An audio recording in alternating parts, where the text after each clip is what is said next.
Bismillahirrahmanirrahim. Assalamualaikum warahmatullahi wabarakatuh.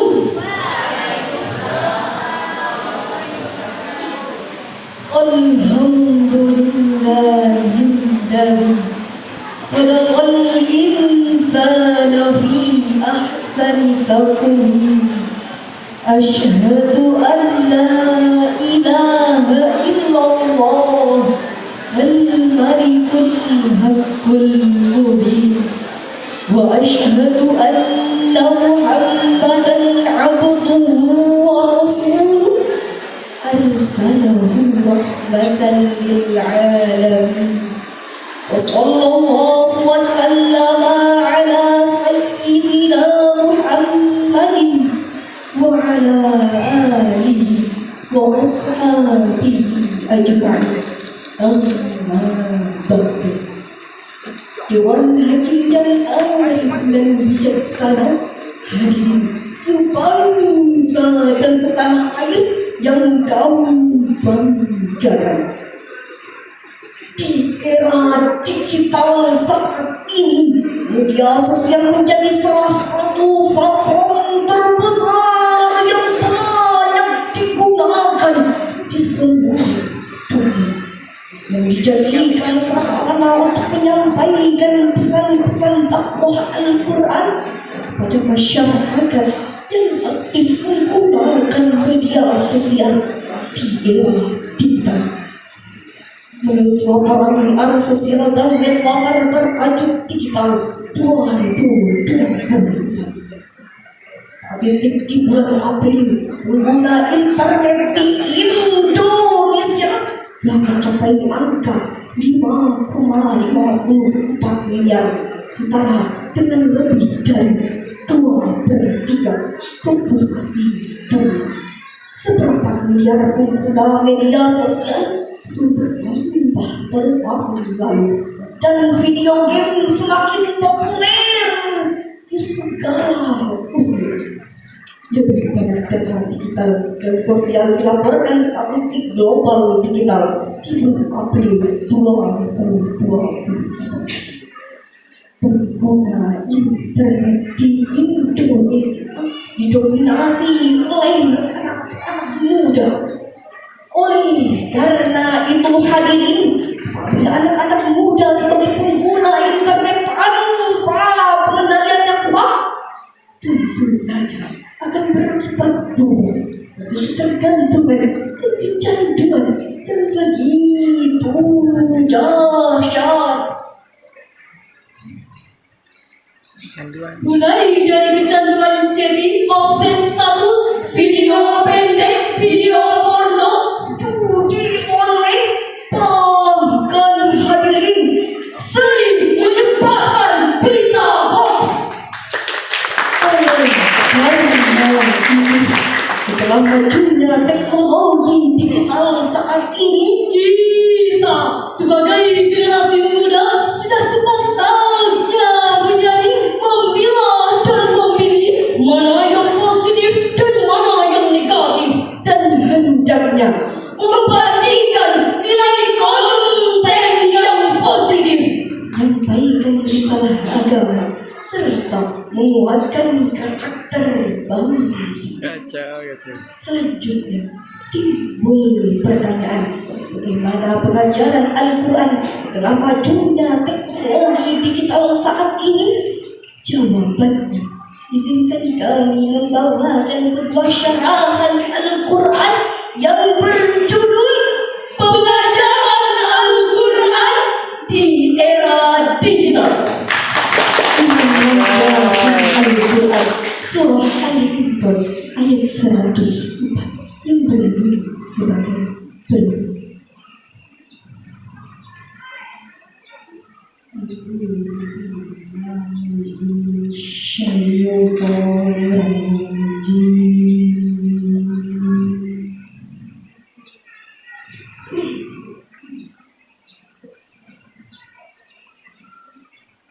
Bismillahirrahmanirrahim.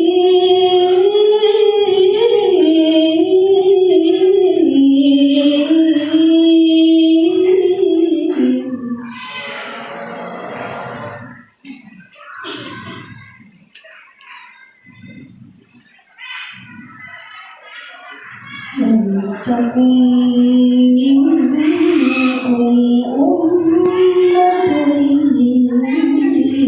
yad'una ilal khair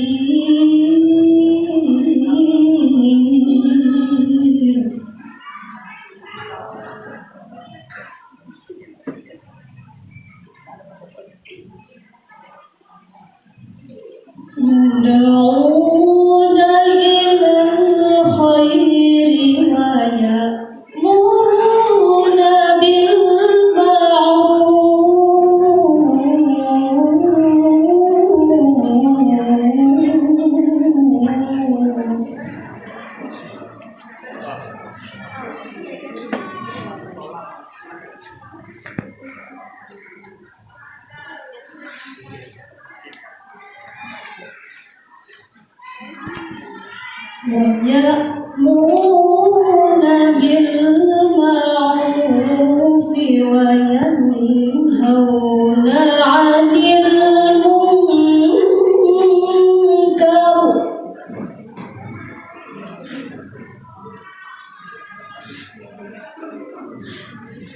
وأولئك هم المفلحون.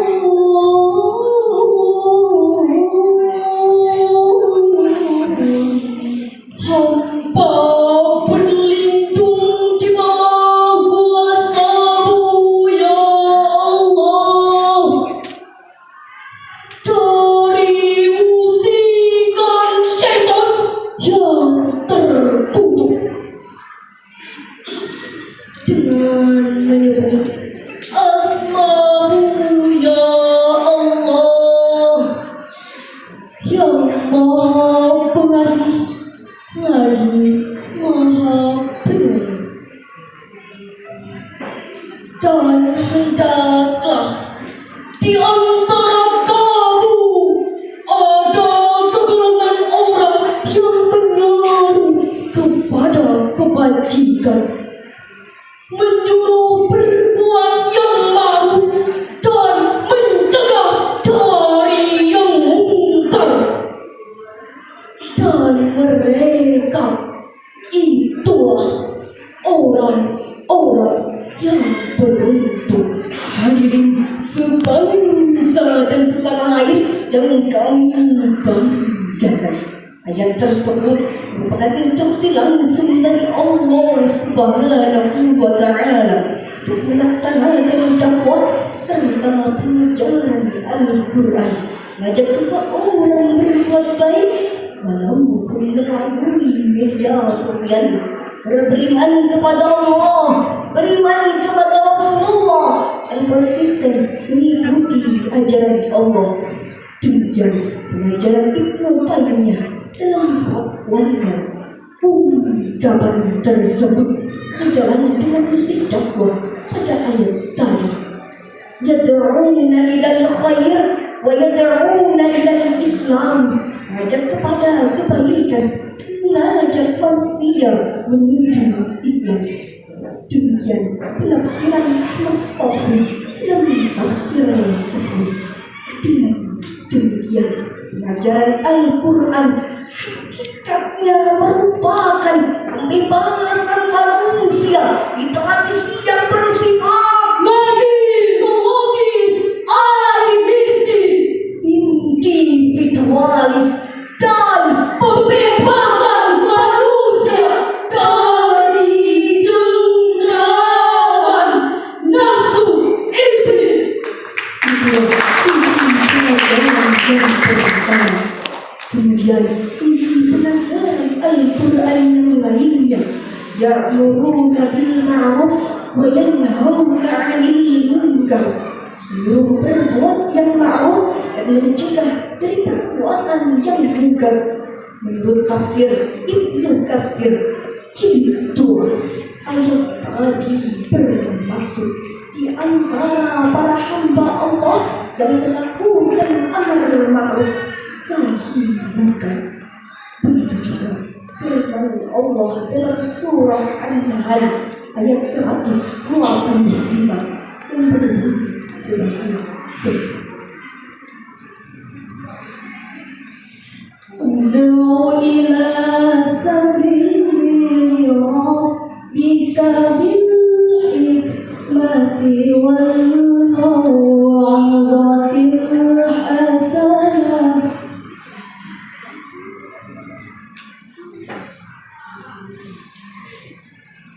wajadilhum billati hiya ahsan.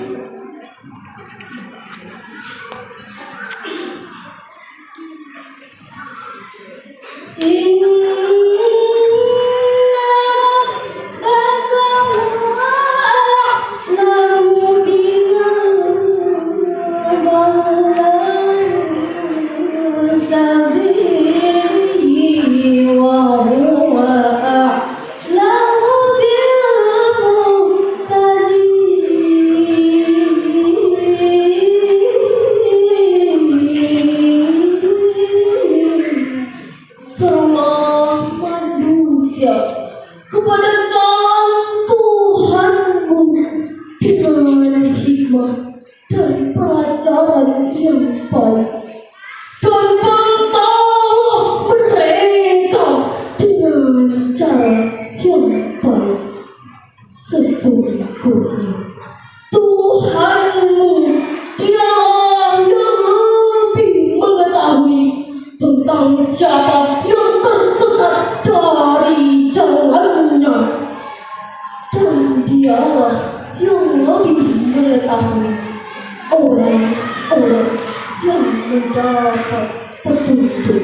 Dalam konteks ini hadirin, teknologi hadir sebagai pengembangan karakter nilai-nilai Islami. Teknologi hadir sebagai pengembangan dakwah. Dakwah melalui teknologi menghasilkan efektivitas menjangkau yang lebih luas. Dakwah melalui media sosial akan cepat tersampaikan. Cuma sekali posting ke YouTube, Instagram, TikTok, dan media sosial lainnya dapat terjangkau hal yang lebih banyak. Sebagai contoh, alhamdulillah, para ustaz, para ulama menyampaikan pengajaran Al-Quran melalui media sosial seperti Ustaz Abdul Somad, Ustaz Adi Hidayat, dan ulama-ulama lainnya. Kita sebagai generasi muda tinggal melihat, melaksanakan, memperhatikan, dan membagikan kepada keluarga. Jangan sampai media sosial jadi ajang untuk menyebarkan fitnah, adu domba, kabar palsu, dan provokasi. Mari sebar kebaikan, kita stop kejelekan, agar mendapat ampunan dari Allah yang Maha Rahman.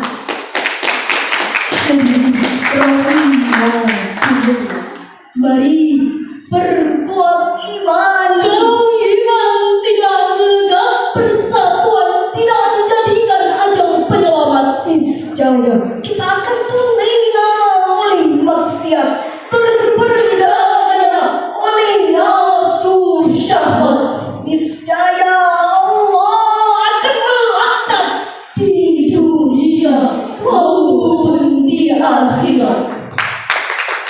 Era digital saat ini, mulai dari anak-anak, remaja, dewasa maupun lansia, menggunakan teknologi untuk kehidupan sehari-hari. Namun, timbul pertanyaan, bagaimana supaya teknologi tidak menjadi pemeran bagi anak-anak di negeri tercinta ini? Jawabannya tiada lain dan tiada bukan menyampaikan pengajaran Al-Quran dan menerapkan nilai agama dan akhlak kepada generasi kita. Firman Allah dalam surah Luqman ayat 13 berbunyi sebagai berikut. وَإِذْ قَالَ لُقْمَانُ لِابْنِهِ وَهُوَ يَعِظُهُ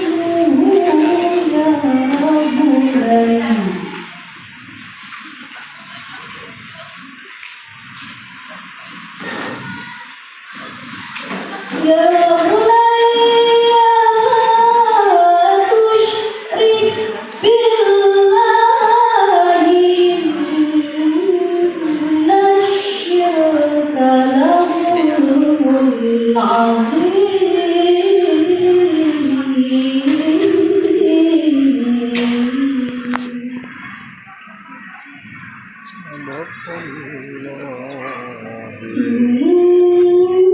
إن الشرك لظلم عظيم.